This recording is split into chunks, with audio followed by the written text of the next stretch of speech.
This episode of WDW Today is being sponsored by All-Star Vacation Homes. And hey, if you're planning your next trip to Walt Disney World and you're thinking yourself, I'd like to be able to stay somewhere nice, really nice, like everyone have their own space, maybe even a private pool. Why not try an All-Star Vacation Home? They're going to give you all the great amenities that you could ever ask for in your own house, really, for a fraction of the price for those same kind of amenities at Walt Disney World. Give them a try. Just go on over to www.allstarvacationhomes.com. Check out what they got. I think you're going to like what you see. This is Walt Disney World Today. Give us 5 minutes and we'll give you the world. It's Friday, September 17th, 2010, and this is episode 774 of WDW Today. I'm Matt Hochberg from StudioCentral.com. Joining me on today's show is Mike Scopa, a senior feature writer and blogger for allears.net. Welcome, Mike. We now face the danger that in the past has been the most destructive to the humans. Plenty, success, comfort, and every increasing leisure. American Adventure.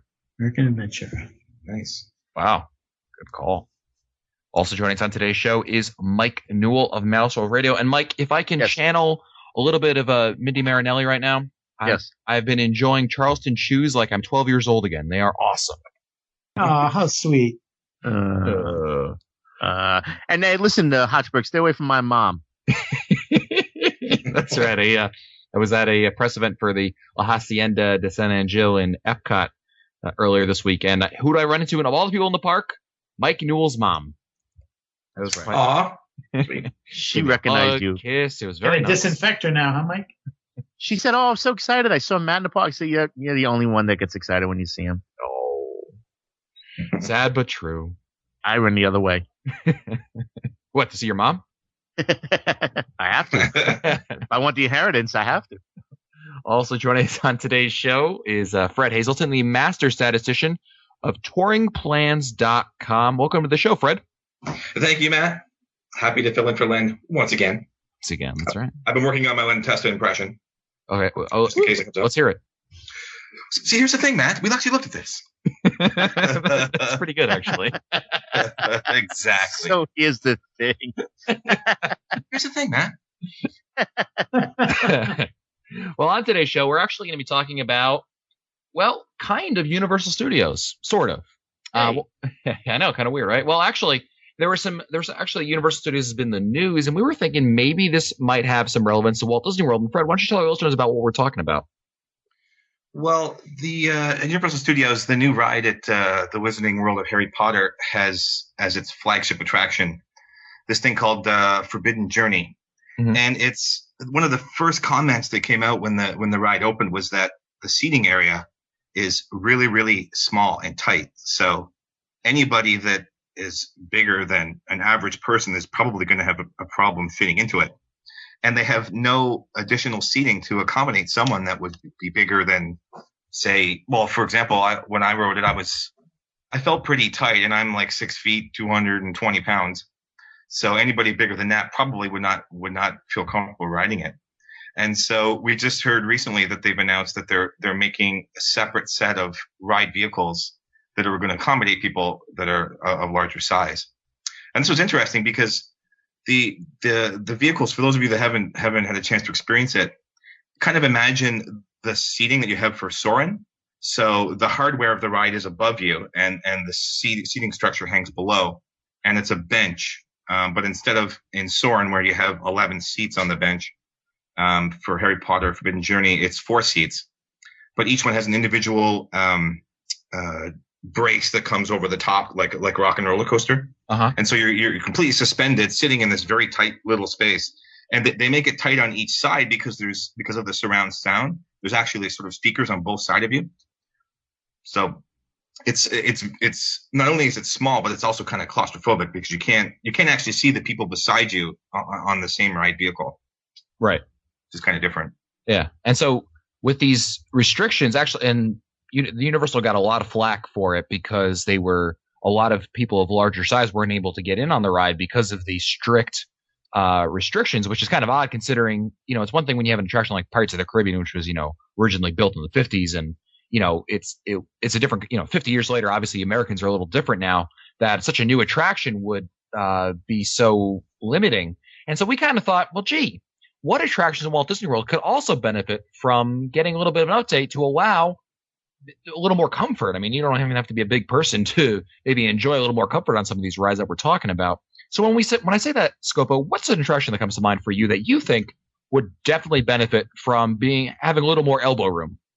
Well, the first one that comes to mind, the one that I have never ridden, but I've heard this from several people, that Astro Orbiter does not really give you a comfortable, secure feeling because it's somewhat narrow and small. I think it's the only attraction that my son said that was a little bit scary for him in all of Walt Disney World. And he's been on every single attraction, but I've heard that the ride vehicles on Astro Orbiter could stand to be refurbished or replaced so that it's more comforting. Apparently, I've been told that you don't feel like you're all the way down, and that it's a very tight fit. So that's the first one that comes to mind.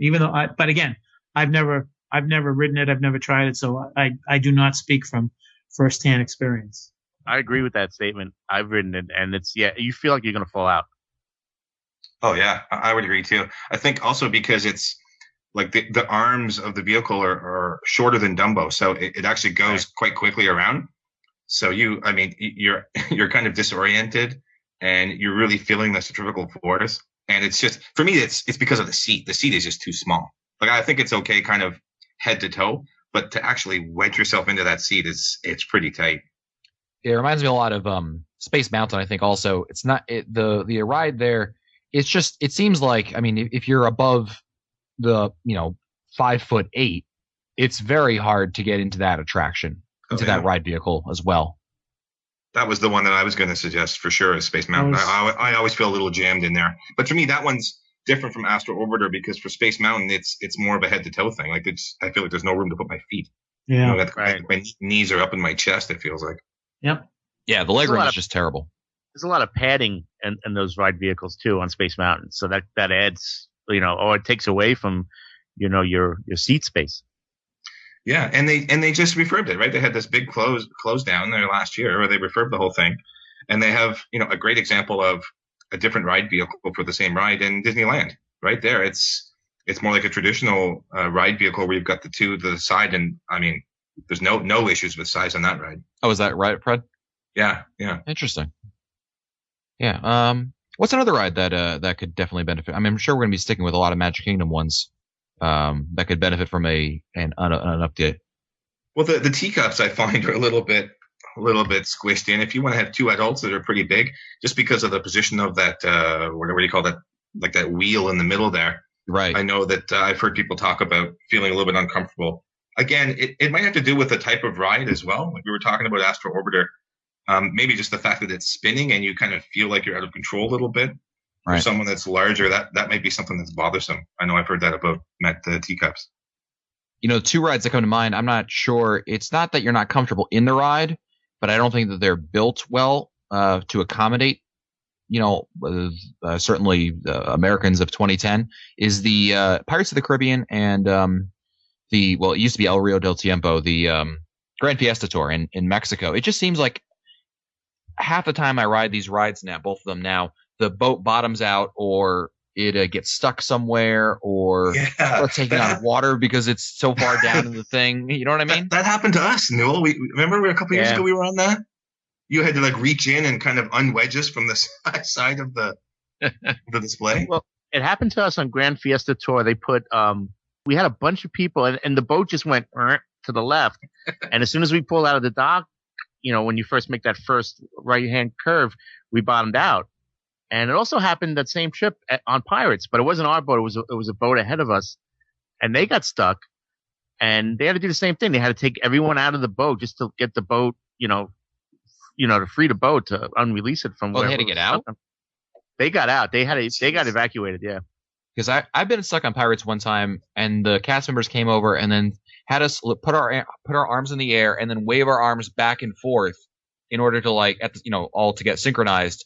Right. And that kind of got the boat to wiggle a little bit, and that got us going. No, this group was evacuated. In fact, we all thought we were getting evac, but we just were able to sail through.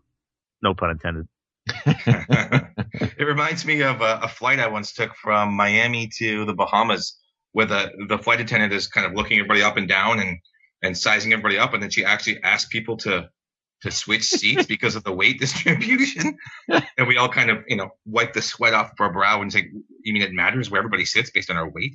Yeah, the small planes. Yeah, it was like a little 20-seater or something. Yeah, so I wonder if the cast members are going to have to start now, like, have you step on a scale first before you get on, and then pick people in the middle of the boat. Well, I heard years ago that when they built, which was then called Euro Disney, the Dumbo attraction over there had one or two designated Dumbos for the, you might say, the gravity challenged guests, and that the cast member who was assigned to Dumbo was to make sure that that particular ride vehicle, or the two of them that had special like insignias on them, were saved for those guests. So I was wondering if that's the first attraction that has been designed for that particular reason. Yeah, it's interesting that I mean that's interesting that they would do something like that at Euro Disney. I mean, or Disneyland Paris now. But I mean, I think with a lot of these, it's not that they have to make, attractions that are, let me give you a good example. They don't have to go completely out of, their way to completely redo everything. Great example of this, I think, is Tower of Terror. You guys remember when Tower of Terror used to have the lap bars instead of the seat belts? Yeah. Yep. Yes. And the lap bars, it would be like, I would ride with Mike Scopa, right? And Mike is taller than I am. And if we were riding in the same row, the lap bar would hit Mike's lap first. And the problem with that was that, I mean, benefit for me being smaller would be that I would have, I wouldn't be as secure, to say the least. And what Disney did was they said, okay, well, they got rid of the lap bars and they put in seatbelts, and that solved the problems. That's something easy that in some cases that can help. I mean, I think with a lot of these, we're also talking about expanding the area in general for seating. But that being said, there are some instances where Disney's kind of taken the initiative and gone ahead and made things a little bit better. Yeah, you got some airtime on Big Thunder with me, Matt, didn't you? Yeah, that's right. Yeah, Big Thunder still does that. Yeah, it's true. Yeah. It's one lap bar for the whole seat. Yeah, and you definitely feel it when you're making those turns, especially when you're going past the dinosaur bones over there. Yeah. And you just get that curve, and it's just whoever's on the inside over there is just there for the ride. Just do that slide back and forth. What are some other attractions? I wonder about Mission Space. To me, Mission Space is a little bit of a tight fit. I don't know if it's just because, the screen lifts down and the whole thing is claustrophobic anyway, but that strikes me as an attraction that might be difficult or uncomfortable for someone that's a little bit bigger. What about the Seas with Nemo and Friends? Those clamshells could be a challenge for some people. Yeah, that attraction opened up a couple of years ago, and that, and certainly the Doom Buggies and Haunted Mansion. It just seems like, especially Nemo, like you said, Scopa, it's an attraction that, it's supposed to be for families, and you'd be hard pressed to get a mom, a dad, and a kid in there. You know what I mean? Yeah. It's just they're not. I mean, you would think that they would be a little bit. They just have to be a little bit wider, the vehicles, just to accommodate more people. I mean, getting 2 people in there is kind of a challenge, but 3 or even 4, I mean, forget about it. Yeah, like you talked about with the Forbidden Journey at Universal, like they had a perfect opportunity because these ride vehicles are only 4 wide. It really wouldn't be much of a deal to, on the ends of it, have a couple of those vehicles that just are a little bit wider. Just make them an extra, 15, 20% wider to accommodate people that are larger. Whereas something like Soarin', where you've got a row of 11, you can't obviously make more room in the middle because that would take away a number of seats. But for this ride, I'm curious to see what they're actually going to do. I would assume that they would just make a couple of those vehicles with sort of extended seating on the ends. Right.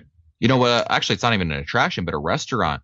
The sci-fi dine-in in the studios. Yeah. That restaurant over there, you have if you've never been there, the most of the tables are like cars, and they're basically booths, and they face one way. And if you slide in there, that's going to be certainly an issue. I mean, the solution to that is they do have tables in the back that are like patio tables, but those aren't nearly as cool. I mean, who wants to sit there, So that there's somewhere else that I can think of that could benefit from this kind of adjustment.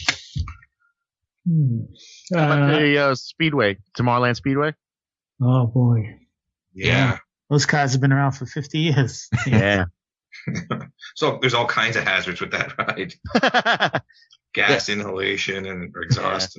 Yeah, and the don't forget they have the seatbelts over there, but if you've got an adult and a kid, your kid is not getting seatbelted in. They're just theoretically there'll be something there for them to grab onto, if they were to be ejected from the vehicle. But that's definitely something right there. What about I can almost another attraction that recently opened. I don't know if this would be one that the Toy Story Midway Mania.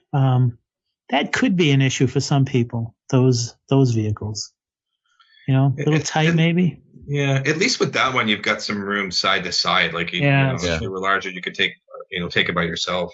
But yeah, the lap bar must get in pretty tight. Yeah.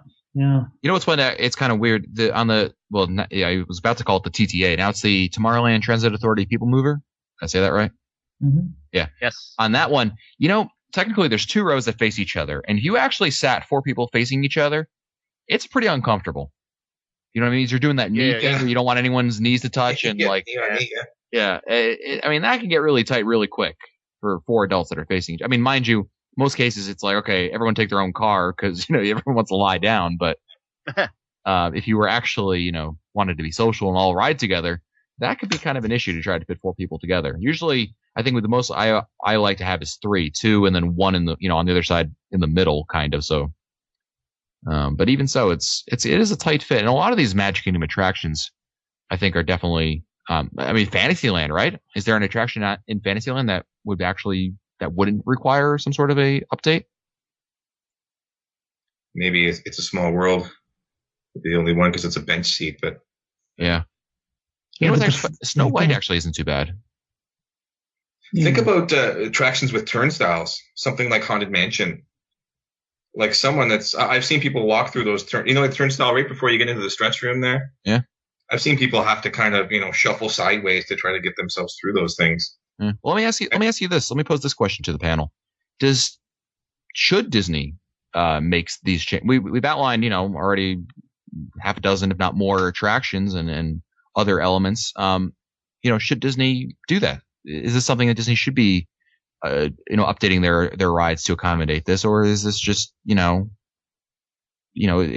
the same difference as if you were too short to ride the ride? Well, here's the thing. If when they opened up the Magic Kingdom in 1971, mm-hmm. if they used ride vehicle specifications that were used when Disneyland opened in 1955, then definitely they need to take a look at what the average person is as far as height, weight, and all that, and maybe make adjustments because, like Fred mentioned early on, the ride vehicles in Space Mountain are, they're for people who are not, the average height, or at least most of us anyways. I can remember riding in the original vehicles for Space Mountain, and they were actually even smaller than those. They were like little pills, for God's sakes. But I really think, Matt, that they need to take a look at whether or not these, for instance, you mentioned Snow White's Adventures. Those vehicles are small. Same thing with the Winnie the Pooh. Many Adventures of Winnie the Pooh. Yeah. It seems like those vehicles were made for people in the 20s or 30s when everyone was a little bit shorter and a little bit thinner and not as wide or whatever. So to answer your question, Matt, I think they should evaluate all the vehicles on the attractions which are at least 30 years old. Wow. Okay. So you're going to go with the older attractions definitely needing the update. Yes. Okay. The one thing I think they should do with every ride that they're doing with some new ones, like Sum of All Thrills, is to have an empty ride vehicle just sitting alone somewhere outside the attraction. Yeah. Because I think people, this is a big concern for people. I mean, there are all kinds. If you go to the forums or website, there's all kinds of comments from people about being worried about being able to enjoy themselves because they're too big. They're worried about being too big to fit on some of the rides. So for someone to be able to go and, before queuing up for an attraction, go and sit in an exact replica of the ride vehicle and get a sense of how well they fit. I'm going to add to that, Fred. You brought up something early on about claustrophobia. So I think beyond the weight issue, there's a claustrophobic issue that I think a lot of guests would like to know. I've talked with some people who said they they almost freaked out before the end of Mission Space because they just couldn't handle it at a certain point. They had to close their eyes or whatever. So I think that's another good reason why ride vehicles should be shown prior to you getting into the queue. Yeah, and it should be done somewhere that's out of the way, like somewhere that's not obviously in public. Because you don't. I remember I've been to other theme parks, non-Disney parks, where it's like you're on display. Like everybody's basically watching this person to see if they can fit in the vehicle, and if they don't, you just feel awful for them. So if they can kind of do it in a way, like Summit of All Thrills isn't too bad. It's kind of around the corner a little bit, so someone could just kind of quietly try it out and see if they're comfortable. As is Animal Kingdom, but Expedition Everest. It's also off to the side. It's kind of by the single rider line. Yeah, exactly. Yeah. And it is smart. I mean, I think Disney does a great job of it. I mean, like you said, Fred, of all the theme parks, I think Disney does a good job of not making people who potentially could have a problem be a spectacle. Yeah. I mean, I'm willing to, say, an attraction that's, 50 years, Pirates of the Caribbean, you know what? Haunted Mansion, look, they were built way back when, they kind of get grandfathered in to an extent. But when you build, something today, and a great example is, why they didn't update Space Mountain, like we were just mentioning, Fred just mentioned, Disneyland has a ride vehicle where you have, 2x2, which gives you a lot more room. But even so, you're talking about, Finding Nemo or something like that, where you have the Claymobiles are the same basic vehicles in size and everything as the Doom Buggies in Haunted Mansion. And I have a harder time giving Disney a pass on the newer attractions simply because they, should be able to accommodate more. And certainly a ride like, what's it called? Expedition Everest, which is a roller coaster. And that's a little different because it's got to obviously, accommodate. It's a roller coaster. It's got to have certain dynamics that go with it. But, it's harder for me to give a pass to some newer attractions. Any other attractions out there that you guys can think of that kind of, you might? I'm thinking about Primeval Whirl. Not sure. Yeah, the question is, how many are you supposed to fit in there? I've been on that thing with 2 and with 3 people, combinations of people, and I'm not sure if it's for 3 adults or for 2 adults or 3 adults and a child, 2 adults and 2 children. I'm not sure about that. Yeah, there's an easy fix for that attraction though. Get rid of it. Blow it up. Yeah, exactly. Yeah. Then we'll just have a blank cover on the unofficial guide. What are we going to do? A big white cover. Just a picture of a burnt hole in Dino Land. You can do like the Beatles, the White Album. The White Album. Just have a blank cover over there. I was thinking while we were discussing one over at Epcot that's a little challenging is Test Track. It's that's and that's a seatbelt attraction, but those are like bucket seats that you can't get into. Yeah, you're forced to. The seat doesn't. Right, there's no give in the seat. I mean, you're stuck to the size of it. Yeah, I was just going to say, Noel, imagine trying to get the seatbelt done up. That's the challenge there. I think if you've got a big belly. Well, go ahead, Mike. Go ahead.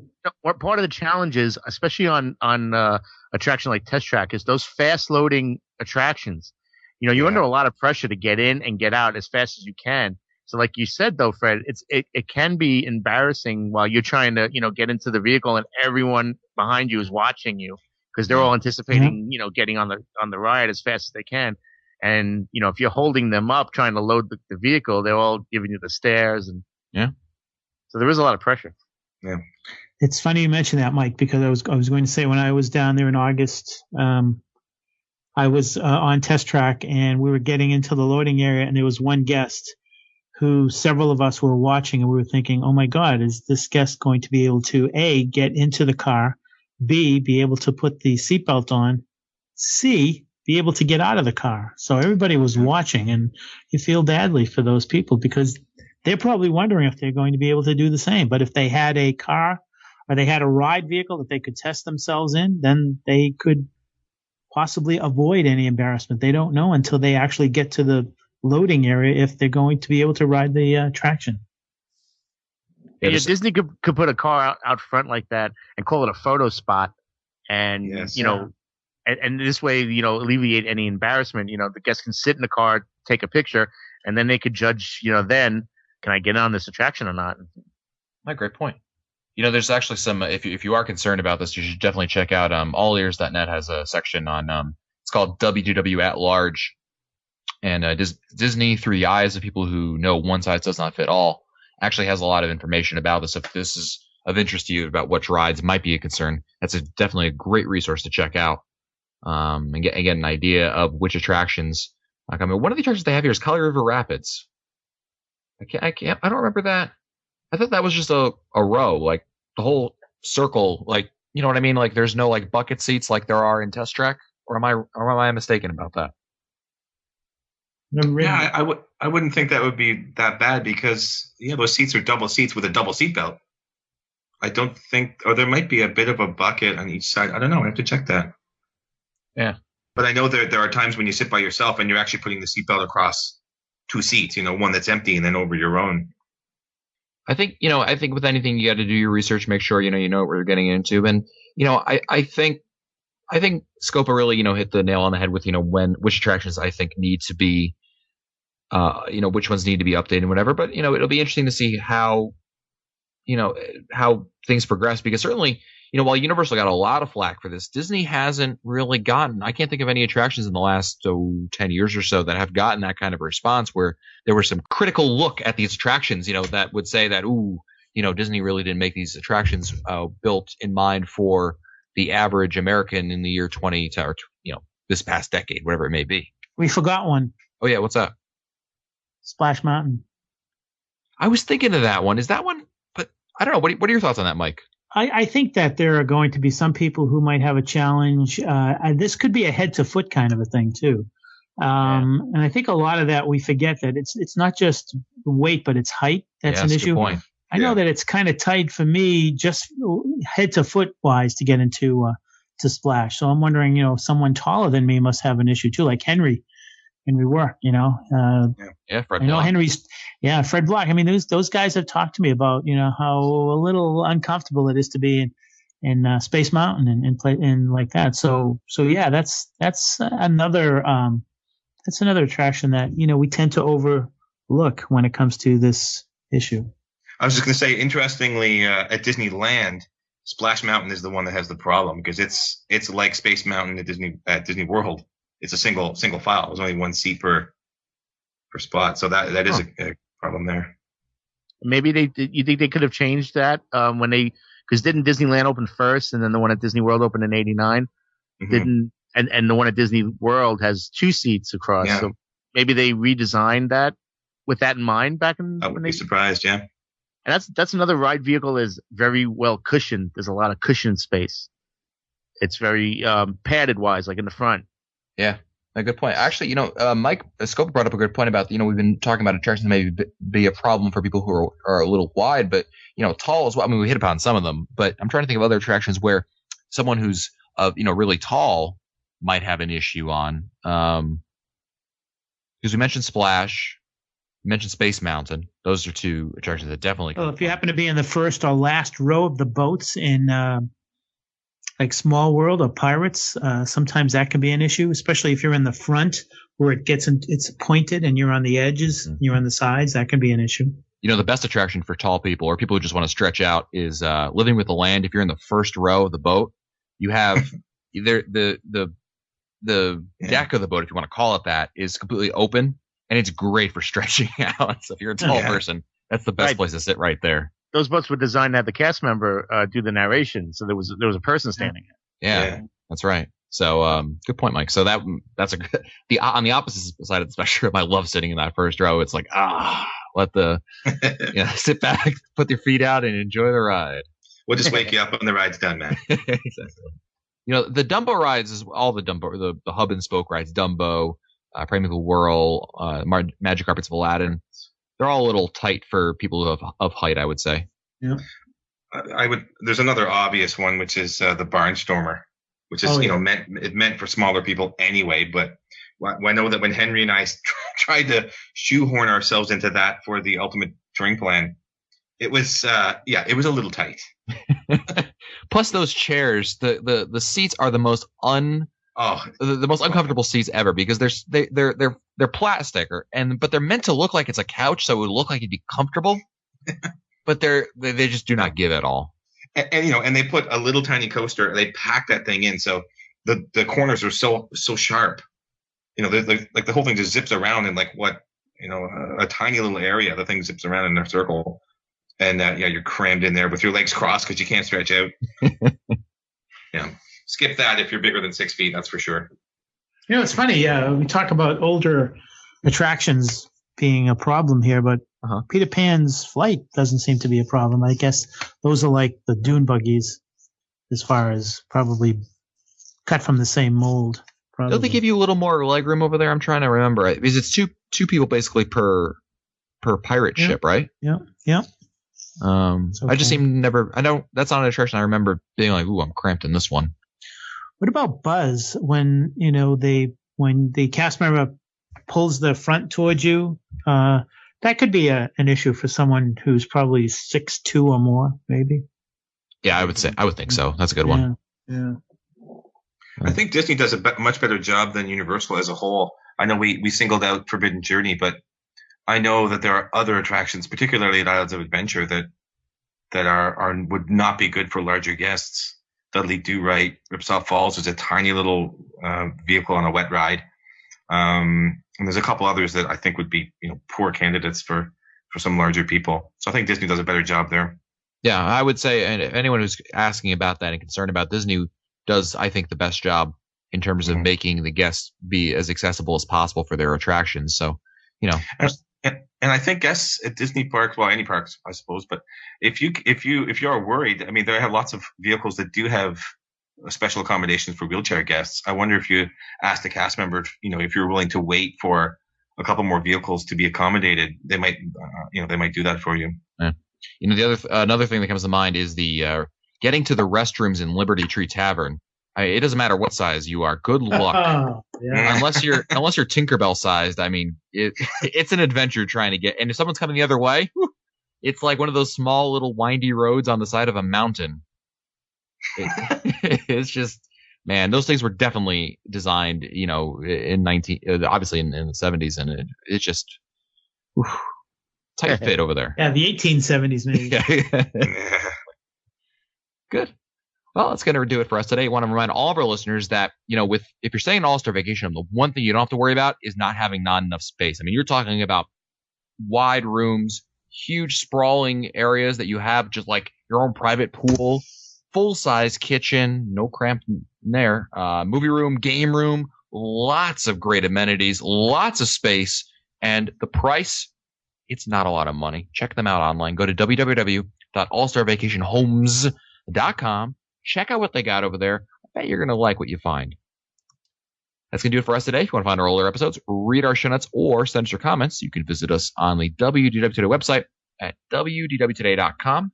I want to mention to all our listeners that our next live show will be on Sunday, September 26th, 2010 at 8 o'clock p.m. Eastern Time. For Len Testa, Mike Scopa, Mike Newell, and Fred Hazelton, I'm Matt Hotchberg. We'll see you on the next show. Stupid Judy, stupid energy. This has been a production of Mouse World Radio.